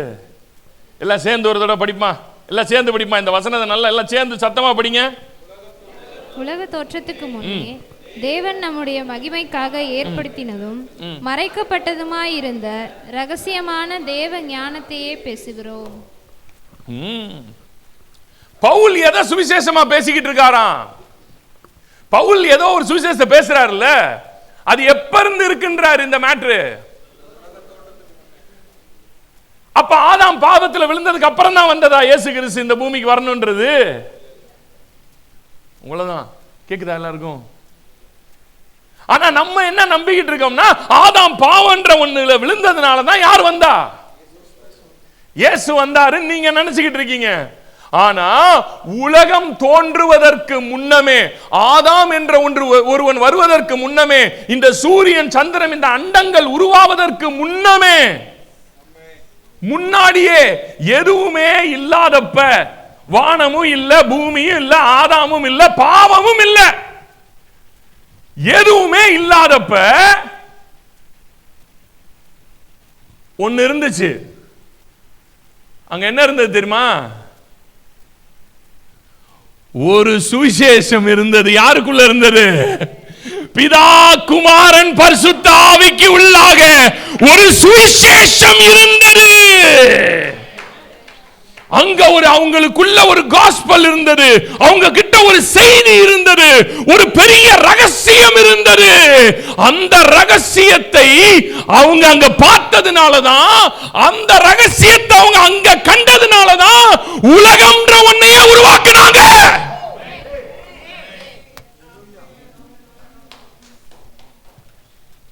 காஸ்பல் வந்ததுனால தாங்க உலக தோற்றத்துக்கு முன்னே தேவனுக்குள் ஒரு விஷயம் இருந்துச்சு, ஒரு ரகசியம் இருந்தது.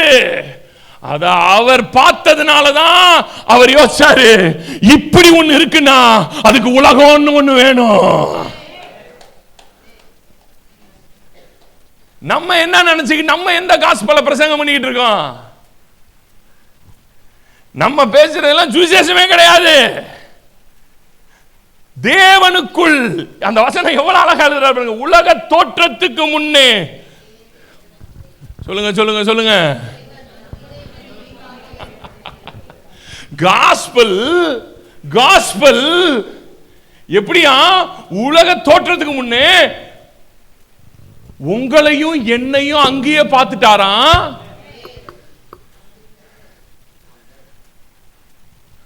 உங்களை அங்கேயே பார்த்தாராம். நம்முடைய மகிமைனா அப்ப நம்மள அங்க பார்த்ததுனால தான் நமக்கு ஒரு மகிமை வேணும்னு தெரிஞ்சது. நம்ம மகிமைக்காக அங்க அவரு உன்னை பார்க்கிறாரு, நம்ம உங்களுக்கு இந்த மகிமை இருக்குன்றத பார்க்கிறாரு. அப்பனா இந்த உலகம் தேவை.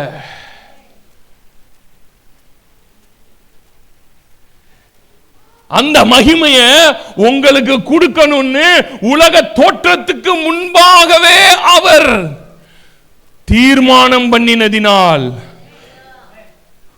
உண்டு பண்ணினதினால் அவர் அங்க முடிவெடுத்து இந்த உலகத்தை என்ன செய்யறாரு? கிரியேட் பண்றார். அதான் சுவிசேஷம். ஆதாம் பாவத்தில் விழுந்ததுக்கு அப்புறம் வரல, இது நம்ம கண்டுபிடிச்ச சுவிசேஷம். எது? ஆதாம் பாவம் செஞ்சதுனால வந்த சுவிசேஷம்.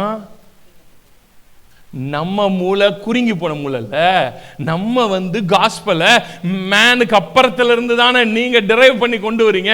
ஏன்னா இயேசுநாதர் சிலுவையில் ரத்தம் சிந்தினது மனிதனுடைய பாவத்திற்காக என்று சொன்ன உடனே நமக்கு எப்படி தோணுதுன்னா, பாவம் தான் அப்ப ஹைலைட். ஜீசஸ் உலகத்துல வந்ததுக்கு ஹைலைட் எதுதான்? பாவம் நீங்க பாக்குறீங்க. பாவம் தான் ஜீசஸ் இந்த உலகத்துக்கு கொண்டு வந்துச்சு நீங்க பாக்குறீங்க. ஏன்னா நீங்க இயேசுவினுடைய சிலுவை மரணத்தை தான் எதுவாக பாக்குறீங்க. ஆனா பிதா நல்லா கவனிக்கணும், சிலுவையை மாத்திரம் சுவிசேஷமாக பார்க்கவில்லை. இப்ப சொல்ல போற மேட்டர் நல்லா கவனிங்க. பாஸ்டரா வாங்க, பரவாயில்ல, பாஸ்டர்னே கூப்பிடுவோம், ஒன்றும் பிரச்சனை இல்லை. பாருங்க, சிலுவையை பார்த்ததினால், உலக தோற்றத்துக்கு முன்னே தேவன் சிலுவையை பார்த்ததினால சுவிசேஷம்ன்றத பார்க்கல. உலக தோற்றத்துக்கு முன்னே பிதா குமாரனை கண்டதினால் சுவிசேஷம் உண்டானது.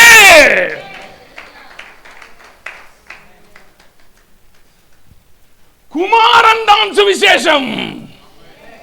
இந்த குமாரனுக்குள் ஜீவன் இருந்தது, அந்த ஜீவன் மனுஷனுக்கு ஒளியாக இருக்கிறது.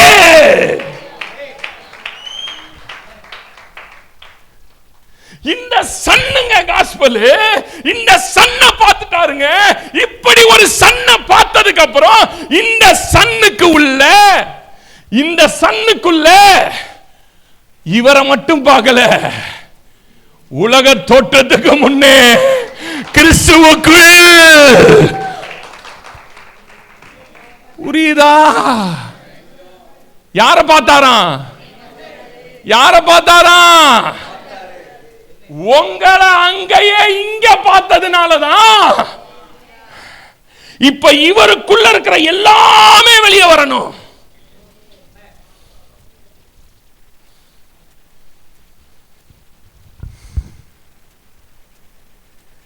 நீங்க சிலுவைய பாவம், சிலுவை, ரத்தம் ஒண்ணு, பாவம், மரணம். Okay right. இந்த கிராஃப்ல போறீங்க. உலக தோற்றத்துக்கு முன்னே அப்பா என்ன சிலுவையை பார்த்தாரு.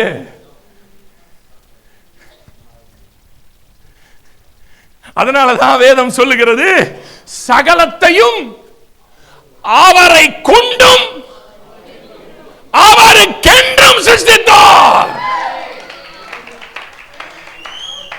உண்டாக்கப்பட்டிருக்கிறவைகளில் ஒன்று கூட அவரை அல்லாமல்.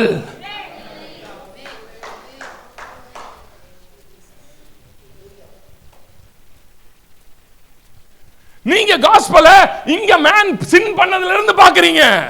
But father, son and the holy spirit, ஃபாதருக்கு காஸ்பல் ஜீசஸ் தான். திருத்துவத்துக்கு சுவிசேஷம் இயேசுவே. இந்த சுவிசேஷம் புரிஞ்சதுனாலதான் பவுல் ஓடுனான். செத்தாலும் பரவாயில்லடா. ஒரு இடத்துல எழுதுறான், நான் உயிர் போயிரும் தான் நினைச்சேன், உயிர் போயிருச்சு, நாங்கள் சாகுறோம், செத்துட்டோம் நினைச்சிட்டேன். உயிரோடு எழுப்புகிற, மரித்தோரை எழுப்புகிற தேவன் மேல் விசுவாசம் வைக்கத்தக்கதா எழுதுறான். பரவாயில்ல, செத்தாலும் எழுப்பிடுவாரா. ஏன்? ஏன்னா son is the gospel. Father had seen the son. இந்த குமாரனை பார்த்ததினால்தான், இந்த குமாரன் இருந்ததினால்தான், இந்த குமாரனுக்குள் தான் சர்வமும் எண்ணாக்கப்பட்டிருக்குதுன்னு வேதம் சொல்லுது.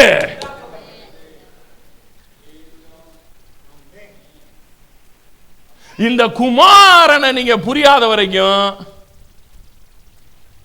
நீங்க பாவத்தை நல்லா புரிஞ்சிருக்கீங்க. பாவத்தை எவ்வளவு புரிஞ்சிருக்கேன்னா, பாவத்துக்கே பாவத்தை பத்தி அவ்வளவு தெரியாது.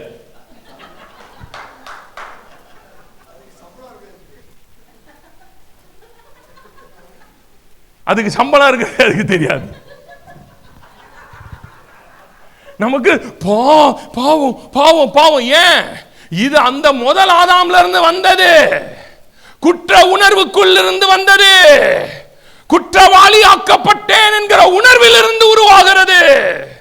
அவங்களுக்கு நான் சொல்றது காஸ்பலா தெரியாது. ஏன்னா இருதயம் செத்து இருக்கு. இருதயம் என்னவா இருக்கு? செத்து கிடக்குதுங்க. இருதயத்துக்கு உயிரே இல்லைங்க. பயமும் நடுக்கமும் குற்ற உணர்வும் தான் 24 மணி நேரம் ஆளுக செஞ்சுக்கிட்டு இருக்கு. அவன்கிட்ட போய் குமாரன்னா அவனுக்கு என்ன விளங்குது? அதே அவன்கிட்ட போய் நரகம் இருக்கு பத்தியா அப்படின்னு ஏற்கனவே பயப்புல நடுங்கி தானே கிடக்கான். அவனுக்கு பயத்துல இன்னும் எதை பேசினாலும் கேட்பான்.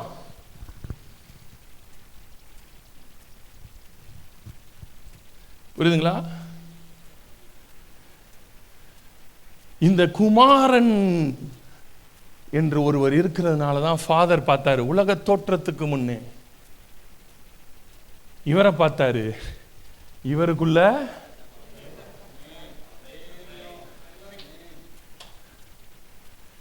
முடிவு பண்ணாரு, படடா உலகத்தை.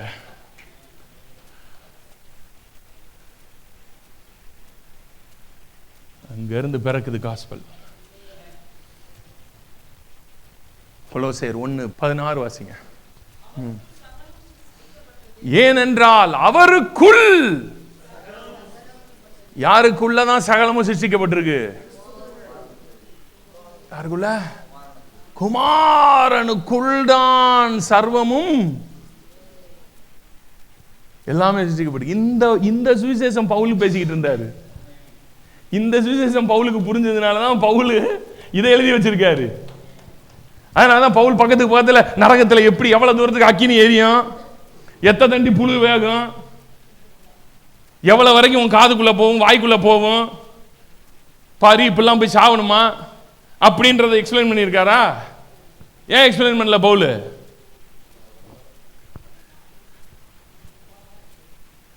எதுக்கு குமாரனை போட்டு இந்த விளக்கு வளர்க்கிறாரு? கிறிஸ்துவை குறித்த ரகசியம் எனக்கு தெரியும்ன்றாரு. அந்த ரகசியத்தின் நிமித்தம் நான் என்னவா இருக்கேன், இப்ப கட்டப்பட்டு இருக்கிறேன்ங்கிறாரு. நான் ஏன் கட்டப்பட்டிருக்கிறேன்? because of the secret that I know. பிதாவுக்கும் குமாரனுக்கும் உரிய ரகசியம் எழுதுறாரு. காஸ்பல் சுவிசேஷம் என்பது பிதாவுக்கும் குமாரனுக்கும் உரிய ரகசியம். அந்த ரகசியம் பவுலுக்கு விளங்கினதினால்தான் 24 மணி நேரமும்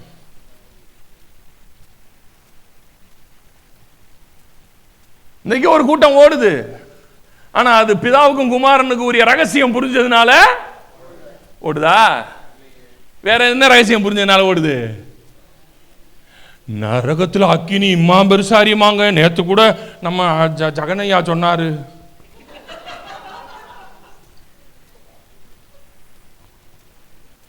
இஸ்ரவேல்ல காளைய வெட்ட போறாங்களாங்க, சிவப்பு மாடு வந்துருச்சாங்க, கடாரி வந்துருச்சு, நம்ம ஐயா சொல்லிட்டாரு அப்படின்னு அவன் மிரண்டு போய் உட்கார்ந்து கிடக்கான். இந்த சுவிசேஷமா பவுல் பேசினது? பிதாவுக்கும் குமாரனுக்கும் உரிய அந்த ரகசியம். That is gospel. அந்த காஸ்பல் உங்களுக்கும் எனக்கும் இன்னும் புரியலைங்கிறது தான் மேட்ரு. சிலுவையில் ரத்த சிந்தினது உண்மையா? உண்மை. மனிதன் மீட்கப்பட வேண்டியது இருந்ததா? மீட்கப்பட வேண்டியது இருந்தது, உண்மை. ஆனா இதெல்லாம் உலக தோற்றத்துக்கு முன்னாடி வைக்கல. உலக தோற்றத்துக்கு முன்னாடி இருந்ததே குமாரன் மாத்திரம்தான். அதனாலதான் நான் சொல்லுவேன், குமாரன் தான் பரலோகத்துக்கே சுவிசேஷம். எவனுக்கே யார் தான் சுவிசேஷம்? குமாரன் தாங்க காஸ்பல். ஃபாதருக்கே காஸ்பல் யார் தான்? உங்களுக்கு குட் நியூஸ்னா அது எது? உங்க புள்ள தானே. உங்க புள்ள தானே உங்களுக்கு குட் நியூஸ். என் மகன் தானே எனக்கு குட் நியூஸ். உங்க மகனை விட பெரிய குட் நியூஸ் உங்களுக்கு என்ன இருக்கு சொல்லுங்க? பிதாவுக்கு குட் நியூஸே குமாரன் தான். குமாரன் பிதாவுக்கு குட் நியூஸே இல்லைன்னா அப்புறம் என்ன பெரிய ஒரே பேரான குமாரனை கொடுத்தாரு? பரலோகத்தின் மாபெரும் பொக்கிஷமே யார்தான்? குமாரன் தான். அந்த குமாரனுக்குள் நீங்கள் இருந்தீர்கள், அந்த குமாரன் தான் நீங்கள்.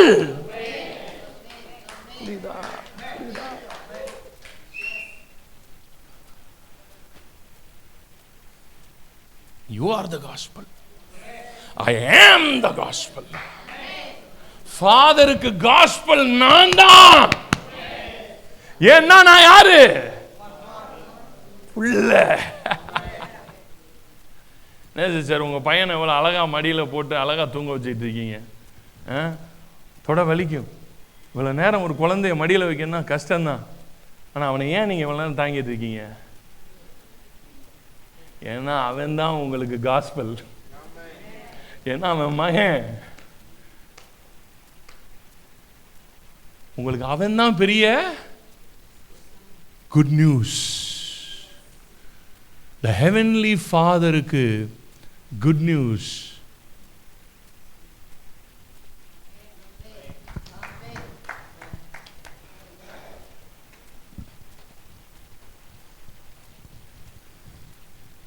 நல்லா புரியுதா? Triune is God's nature. திருத்துவம் என்பது God's nature. Gospel is Jesus. இயேசுதான் சுவிசேஷம். பிதா குமாரன் பரிசுத்த ஆவி. அந்த குமாரன்றதுல நீங்க இயேசுவை மட்டும் நிப்பாட்டக்கூடாது. இயேசுங்கிறவர் விதை. ஒரு விதையை கையில் எடுத்து, மாமர விதையை கையில் எடுத்துட்டு, வெறும் விதை மட்டும்தான் அதுவா, இல்லை அதுக்குள்ளதான் எத்தனையோ இனி வரப்போற எல்லாமே எதுக்குள்ளதான் இருக்கு? அப்ப அந்த விதையை பார்க்கும்போது நீங்க பிதா எதை பார்த்தாரு? அந்த விதைக்குள்ள இருந்த ஆளுங்க. அதனால தாங்க வேதம் அவர் என்னன்னு கூப்பிடுது? ஸ்திரீயின் வித்துக்கும் உன் வித்துக்கும் பகையை உண்டாக்குவேன். Jesus is the seed of the women. விதை வரப்போகிறார், விதையாகிய கிறிஸ்து. அந்த விதைக்குள் இருந்த எல்லாம் நீங்களும் நானும் இன்னைக்கு முளைச்சி எழும்பி வெளியே வந்துகிட்டு இருக்கு.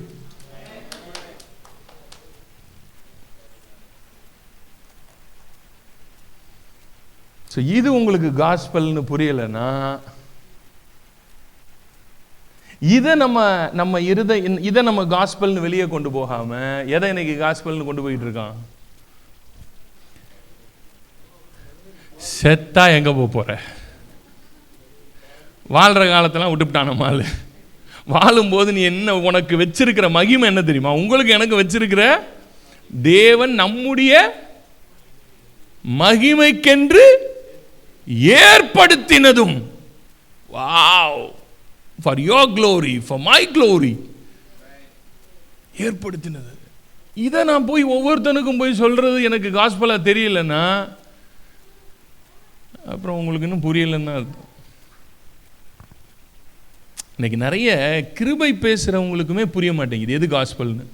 இன்னைக்கு நிறைய பேர் கிருபை பேசுறவங்க என்ன நினைச்சுக்கிட்டாங்கன்னா, வெறுமனையா எப்படி பேசினா கிருபைன்னு நினைச்சுக்கிறாங்கன்னா, ஆண்டவனை நேசிக்கிறார், நீ என்ன பண்ணாலும் கர்த்தரவனே நேசிக்கிறார், இதுதான் காஸ்பல்னு நம்பிட்டு இருக்கிறாங்க. அவங்களுக்கு என்ன தெரியல, குமாரன் தான் காஸ்பல். அதனாலதான் இன்னைக்கு நிறைய பேர் கிருபைன்னு வந்ததுக்கு அப்புறம் நிறைய பேர் எதை விட்டுவிட்டான்? சுவிசேஷம் சொல்றதே நிப்பாட்டி விட்டான். இப்ப சுவிசேஷமே அவனுக்கே தெரியல. இப்ப நிறைய இடத்துல போய் இதை சொல்லி கொடுத்தோம். இப்ப உங்களுக்கு இவ்வளவு டீப்பா சொல்லி தரேன்ல, சில இடங்கள்ல நான் ஆரம்ப காலத்துல போய் சொல்லி கொடுத்தோடனே முதல்ல அவங்க கேட்கறது, அப்ப எதை தாங்க சுவிசேஷம்னு சொல்றதும்பா. ஏன்னா இவ்வளவு நாள் அவனுக்கு இதான் சுவிசேஷம் ஆச்சு. அவனுக்கு இப்ப எது சுவிசேஷம்னு புரியாத அளவு கொண்டு போய் ஒரு இடத்துல நிப்பாட்டி விட்டோம். அதுவும் தப்பான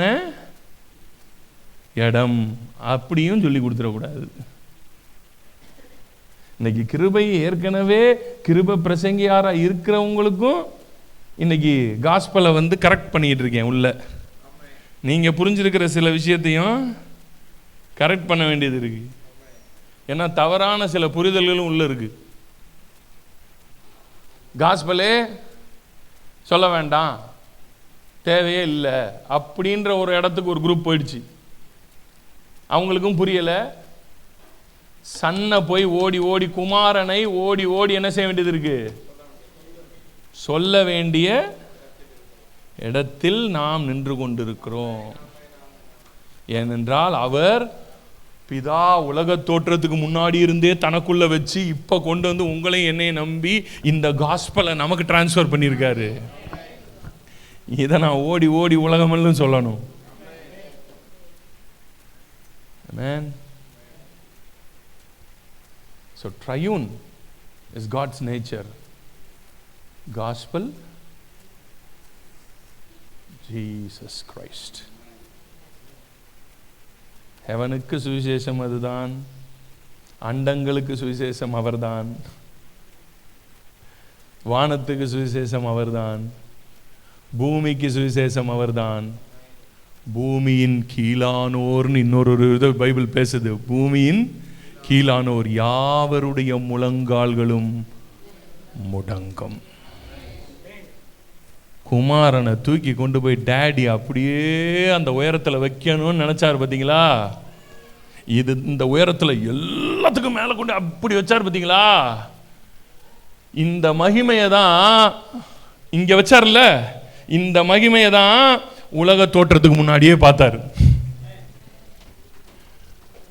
புரிஞ்சா புரியலையா?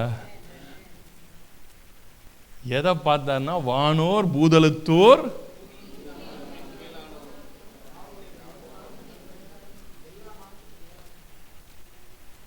அங்க தூக்கி சன்னை கொண்டு போய் அங்க உட்கார வச்சு அந்த மகிமையை பார்த்த உடனே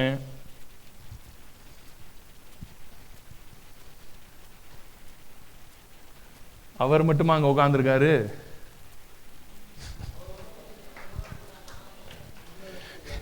சுவிசேஷம் உண்மையா புரிஞ்சிச்சுன்னு வச்சுக்கோங்களேன், பவுல் மாதிரி கட்டப்பட்டிருந்தாலும் ஓயாது வாய். என்னடா அது இவ்வளோ பெரிய காஸ்பல், நான் யார் இந்த பூமியில், நான் என்ன, நம்ம எல்லாம் செத்து போய் கிடக்குங்க, நீங்களாம் இப்ப செத்து கிடைக்கிய இல்ல பாஸ்டர், நாங்களாம் ஜீசஸ்குள்ள இருக்கோம்.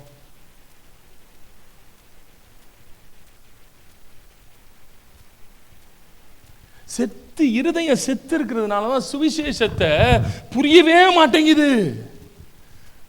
ஒருத்தன் சொல்றான் கோடி கோடியா பணம் சம்பாதிக்கணும், அதுதான் சுவிசேஷம், அதுக்கு தான் உன்னை இயேசு ரட்சித்துக்காரன்னு பிரசங்கம் பண்றாங்க. பணம் வேணுமா? காஸ்பல்ல பணம் இருக்கா? இருக்கா? இருக்கு. ஆனா சுவிசேஷம் எது கிடையாது? பிராஸ்பரிட்டி கிடையாது. பிராஸ்பரிட்டி வருமா? வரும். அப்ப என்ன சொல்றாரு கவனிங்க, ஜீசஸ் என்ன சொல்றாரு கவனிங்க, இவைகள் எல்லாம் எக்ஸஸா கிடைக்கும்டான்றாரு. இது மேட்டர் இல்லங்கிறாரு, இது கிடைக்கும். அஞ்ஞானிகள் இவைகளை எல்லாம் என்ன பண்றாங்களாம்? நாடி தேடி அலையறானா இதுக்கு பின்னாடி. நாமளும் அதுக்கு பின்னாடி நம்ம இருதயத்தை அலைய விட்டா பிராஸ்பரிட்டி இருக்கா? இருக்கு. கூட கிடைக்குமா? கூடையே கிடைக்கும். தேவைக்கு மிஞ்சிதான் இருக்கும். நம்ம கிட்ட குறைவா இருக்கவே இருக்காது, குறையவே வராது. உங்களுக்கு எழுதி வச்சுக்கோங்க.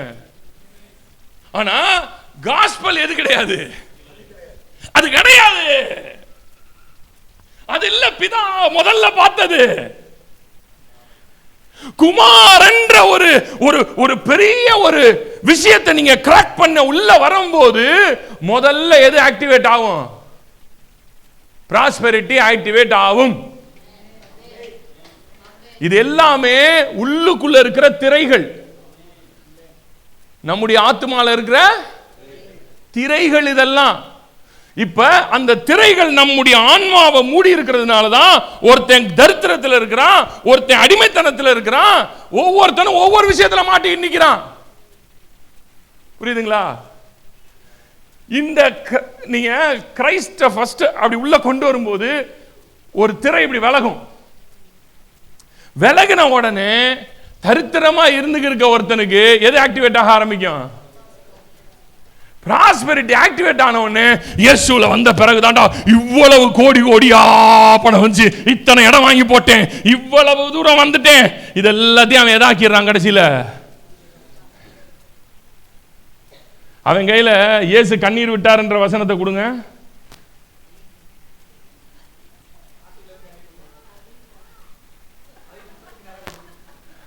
அதை வச்சு கூட பிராஸ்பரிட்டி தான் சொல்லுவான்.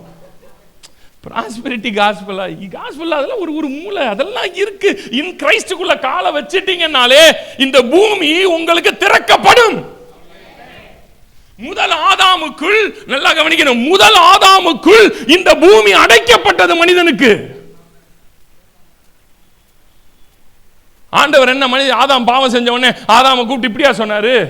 பாவம் செஞ்சுட்டப்பா, இனி நான் உன்னை ஆசீர்வதிக்க மாட்டேன் அப்படியா சொன்னாரு?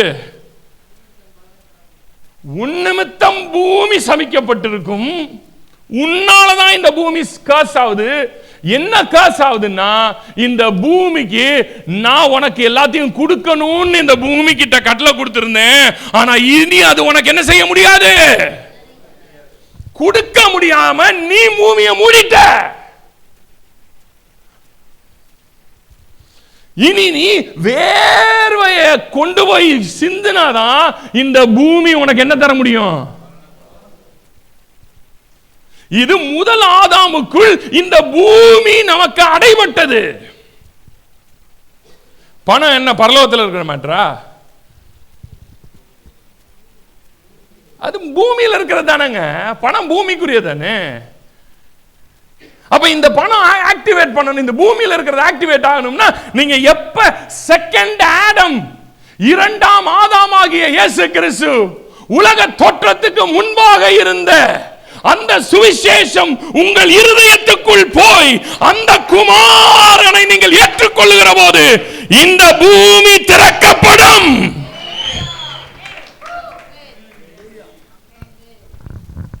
பிராஸ்பெரிட்டி ஆக்டிவேட் ஆகும். பணத்துக்கு குறை வராது. இது இப்படி பூமி திறந்த உடனே, பணம் வர ஆரம்பிச்ச உடனே நம்மால என்ன ஆயிடுறான்? பிராஸ்பெரிட்டி பிரீச்சர் ஆயிடுறான். பிராஸ்பெரிட்டி பேசுங்க, ஆனா காஸ்பல் என்னைக்கு யார்தான்? Jesus is gospel. Jesus is gospel. அவரை தூக்கி அவர் நாமத்தை உயர்த்தணும். அவர்தான் எல்லாவற்றுக்கும் மேலானவர். இன்னைக்கு ஒரு குரூப் இப்படி போயிட்டான். என்னன்னா ஃபாதர் தான், ஜீசஸ் எல்லாம் முக்கியமே கிடையாது. எப்படி போயிட்டான்? யார் தான்? ஃபாதர் தான். ஜீசஸ் எல்லாம் அவ்வளோ ஒன்றும். இப்படி ஒரு மேஜர் குரூப்பே தெரியுது இப்ப. எதுக்கு எடுத்தாலும் ஃபாதர் ஃபாதர் ஃபாதர் ஃபாதர்ன்ட்டே இருப்பான்.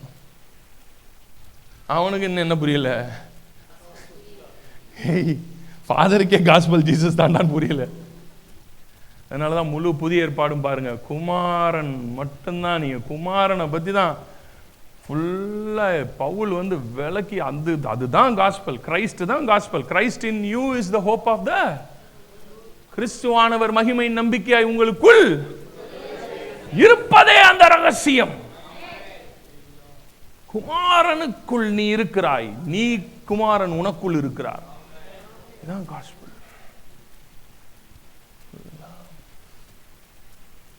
ஒரு குரூப் இப்படி போயிட்டான்.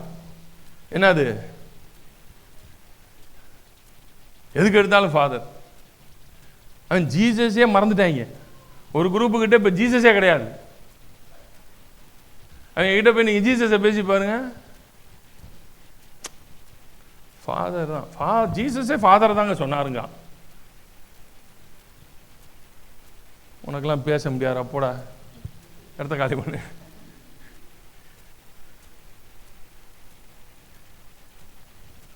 குமாரனில் பிதா மகிமைப்படுகிறாருங்க.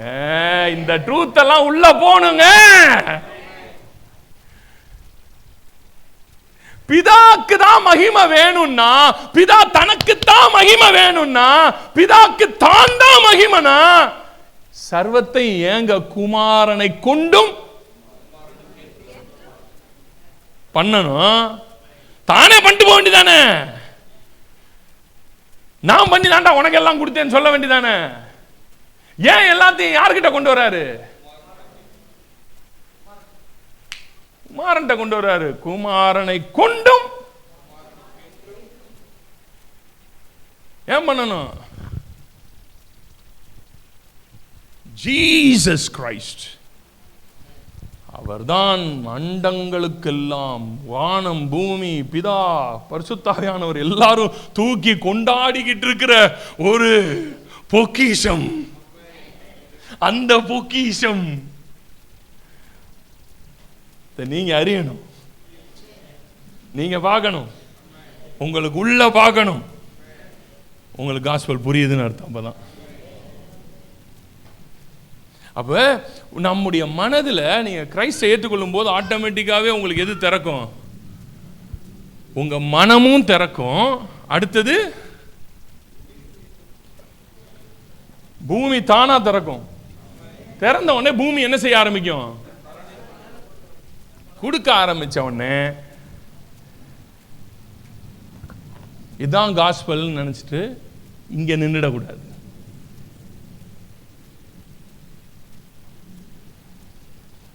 இன்னைக்கு ஒரு பீப்புள் இதையே ஆயிடுச்சு. இன்னொரு குரூப் இதுக்கு அடுத்து இன்னொன்னு நமக்கு இங்க திறக்கும். என்னன்னா சூப்பர் நேச்சுரல்.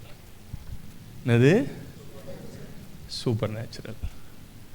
சூப்பர் நேச்சுரல் திறந்த ஒண்ணு அற்புதம் நடக்கும், அடையாளங்கள் நடக்கும். போற இடத்துலலாம் அவங்க யாரோ மாறிட்டாங்க. Healing preacher, super natural operating. அந்த குரூப்பும் எங்க நின்றுச்சு? இந்த திரையில இங்க நின்றுச்சு. இன்னும் ஒரு இடம் இருக்கு இதுக்கு அடுத்து. இது ஆபரேட் ஆகும்போது நீங்க சொல்றதெல்லாம் நடக்கும். உங்க நாக்கு அந்த ரெலம்ல போயிடும். நீங்க என்ன சொன்னாலும் நடக்கும். நீங்க ஒரு விஷயத்தை சொல்லுங்க, அது அப்படியே ஆயிரும். என் ஒய்ஃபு நேத்தானே இல்லை முந்தா நாள் ஒரு சிஸ்டர் ஃபோன் பண்ணாங்க. அவங்களுக்கு ஃபோன் பண்ணி, இந்த மாதிரி எங்கள் வீட்டுக்கு ஒருத்தர் வராரு, அவர் கொஞ்சம் மோசமான ஆள், அவர் என் ஹஸ்பண்டுக்கு ஏதாவது இல்லாத போலாம் சொல்லி கொடுத்துருவாரு, அவர் அவர் அவர் எங்கள் வீட்டுக்கு வரக்கூடாது, இல்லை ஏதாவது ஒன்று இப்போ எனக்கு ஜோம் பண்ணுங்க அப்படின்னாங்க. உடனே என் மனைவி சொன்னா, இப்போ நான் ஒரு விஷயத்த பண்ணுறேன், ப்ராஃபட்டிக்காக ஒரு விஷயத்தை நான் பண்ணுறேன் அப்படின்னு சொல்லிட்டு, நான் இப்போ பார்க்குறேன் ஒரு விஷயத்த. அந்த நபர் உங்கள் வீட்டுக்குள்ளே வராரு, வீட்டுக்குள்ளே வந்த உடனே அவருக்கு ஒரு ஃபோன் கால் வருது. அந்த ஃபோன் கால் வந்த கொஞ்சம் நேரத்தில் அவர் சொல்லுவார், எனக்கு அர்ஜென்ட்டாக ஒரு ஃபோன் வந்திருக்கு, நான் போகிறேன்னு சொல்லிட்டு உங்கள் வீட்டிலேருந்து கிளம்பி போவார். இது நடக்கும், போங்க அப்படின்னாங்க. நேற்று அந்த சிஸ்டர் ஃபோன் பண்ணுறாங்க, அதே மாதிரி வந்தார். உள்ள வந்தவனேவே ஃபோன் வந்தது, உங்க சித்தப்பா செத்து போயிட்டாருன்னு. ஆனா இது அவங்க பண்ணல, இது அவரா பண்ணி விட்ட மேட்ரு.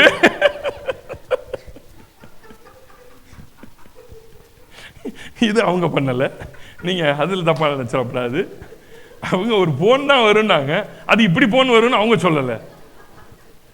சரியா? உங்க சித்தப்பா காலின்னு ஒரு போன் வந்தது, வந்தவொடனே அவரு உள்ள வந்தவர் தான், டிக்கெட்டை போட்டு நான் இம்மிடியேட்டா ஊருக்கு போய் ஆகணும் அப்படின்னு சொல்லி கிளம்பி ஓடியே போயிட்டார். இது நீங்க என்ன நினைக்கிறீங்க? இது நம்முடைய மனதின் திரை விலகுதலில் நடக்கக்கூடிய ஒரு அனுபவம். அதெல்லாம் உங்களுக்கும் அது இருக்கு.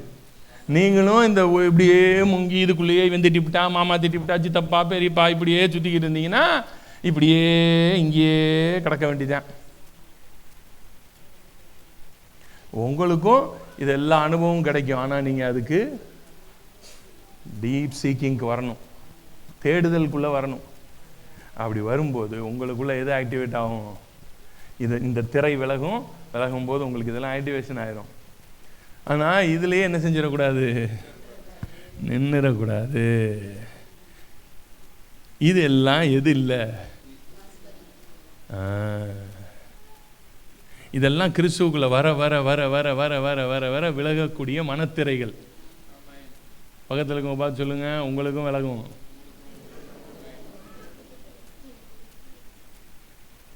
இது விலகிறதுனால தான் நிறைய பேர் உள்ளே வரும்போது நிறைய பேருக்கு ப்ராஃபஸி அது இதுலாம் ஆக்டிவேஷன் ஆகி இன்றைக்கி நிறைய பேர் அப்புறம் என்ன ஆயிடுறோம், அதுலேயே பிராண்டு முத்திரை குத்தி உக்காந்து போகிறோம்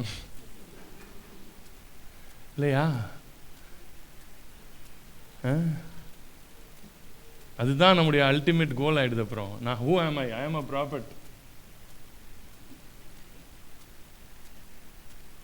அப்படின்னு நின்றுடக்கூடாது. மை கால், என்னுடைய அழைப்பு என்ன, என்னுடைய அழைப்பு என்ன? தம்முடைய குமாரன் அநேக சகோதரருக்குள்ளே முதற்பலனானவராய் இருக்கும் பொருட்டு அவருடைய சாயலுக்கு ஒப்பாய் இருக்க நம்மை அழைத்திருக்கிறார். எவர்களை அழைத்தாரோ அவர்களை முன்குறித்திருக்கிறார். எவர்களை முன்குறித்தாரோ அவர்களை நீதிமான்களாக்கியும் இருக்கிறார். எவர்களை நீதிமானாக்கினாரோ அவர்களை மகிமைப்படுத்தியும் இருக்கிறார். எந்த மகிமை?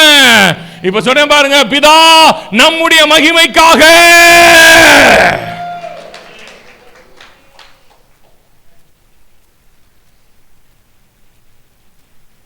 அந்த உயரத்துக்காக உங்களை என்ன பண்ணியிருக்காரு அப்பவே. சோ இதுதான் அழைப்பு. இதை நோக்கி போகும்போது இன் கிரைஸ்ட்ல வந்த உடனே ஒவ்வொன்னா திறக்கும். இங்க திறக்கும், இதெல்லாம் வேற ஒரு கிளாஸ். இது வந்து உங்களுடைய ஆவி ஆத்மாவை பற்றி சொல்லும்போது இதெல்லாம் இன்னும் டீப்பாக சொல்லலாம். அதில் தான் இந்த மேட்டர்லாம் டீச் பண்ணுவோம். என்ன நம்முடைய மனத்திரைனா என்ன, பைபிளில் ஏன் தம்முடைய சரீரமாகிய திரையை இயேசு என்ன செஞ்சாராம், கிழித்து. அப்போ அங்கே ஒரு திரை வருது. எது திரையாக இருக்குது? சரீரம் ஒரு திரை. சரீரம்னு அவர் சொல்லும்போது இந்த ஒரு பாடியை மட்டும் எடுக்கக்கூடாது. நமக்கு பல சரீரங்கள் இருக்கிறது, பல சரீரங்கள் இருக்கிறது. இதை புரியணும் உங்களுக்கு. we have more than 5 bodies. நமக்கு 5 சரீரங்கள் இருக்கிறது. physical body, mental body, emotional body,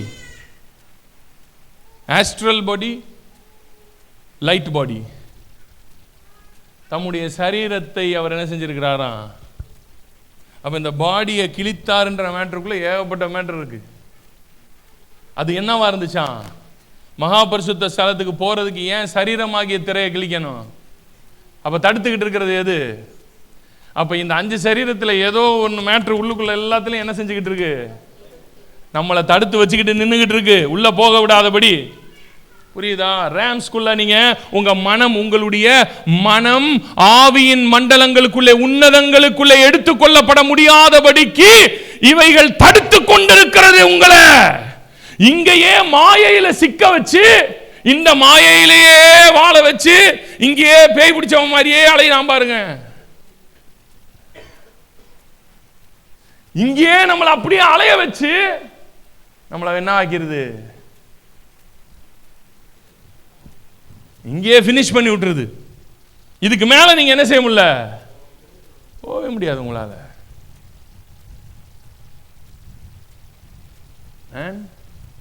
புரியுதா? அப்ப இந்த எல்லா திரைகளையும் அவர் என்ன செஞ்சிருக்காராம், கிழிச்சு எரிஞ்சிட்டாராம் உள்ளுக்குள்ள இருக்கிற திரைய. அப்ப இது உங்களுக்குள்ள நடக்கணும், இது உங்களுக்குள்ள நடக்கும். ஸோ இப்போ இது நடக்க நடக்க நான் சொல்கிறேன், நீங்கள் அந்த சாயலுக்கு ஒப்பா என்ன ஆகிட்டே இருப்பீங்க. ஸோ இதெல்லாம் உங்களுக்குள்ள ஆக்டிவேஷனுக்குள்ள வந்துடும். குமாரன் எல்லாவற்றுக்கும் மேலானவர். அதனால தான் அவர் பிறந்த உடனே வெறுமனே பூமிக்கு மட்டும் என்ன இல்லையா, உன்னதங்கள்லையுமே இந்த க்ளோரி இங்க மட்டும் ரிவீல் ஆகலப்பா. இப்ப எங்கேயுமே பயங்கர, உன்னதங்களுக்குமே இப்ப பெரிய காஸ்பல் வந்துருச்சு, பெரிய மேட்ரு. இப்ப நீங்க நினைக்கிறதுக்கெல்லாம் மேல இது, இதெல்லாம் நீங்க யோசிச்சு கூட பார்க்க முடியாது.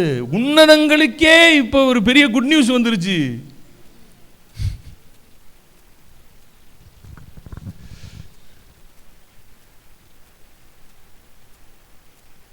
குமாரனில் பிதா மகிமைப்படணும்.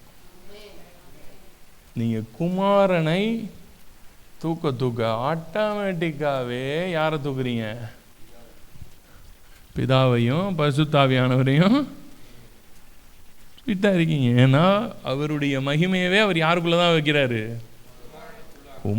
குமாரனில் பிதா மகிமைப்படும்படி.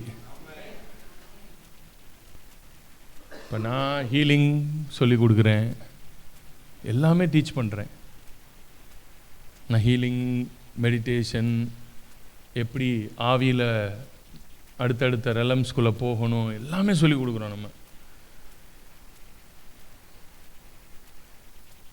ப்ராஸ்பெரிட்டி, நான் ப்ராஸ்பெரிட்டி பேசும்போது நீங்கள் வந்து கேட்கணும், இவர் ப்ராஸ்பெரிட்டி பீச்சர்ரா அப்படின்னு நீங்களே சீல் குத்துவீங்க எனக்கு. ஏன்னா இது எல்லாமே எதுல இருக்கு, இந்த குமாரன்ல இருக்கு. எல்லாத்தையுமே பேசும்போது உங்களுக்கு அதுதான் இவரு அப்படின்ற மாதிரி இருக்கும்.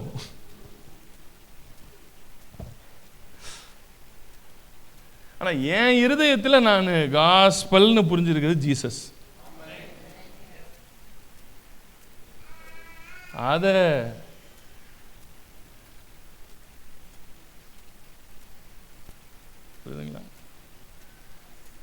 when I say Jesus, நான் எப்ப இயேசுன்னு சொல்லிட்டனோ, நான் ஃபாதர்னு 1000 தடவை சொல்கிறத விட நான் ஜீசஸ்னு சொன்ன அந்த ஒரு நொடி நான் எப்போ குமாரனை நினச்சிட்டனோ அப்போவே ஃபாதர் க்ளோரிஃபைடு. Father glorified. அப்போவே ஹோலி ஸ்பிரிட் க்ளோரிஃபைடு போச்சு. ஆமென்.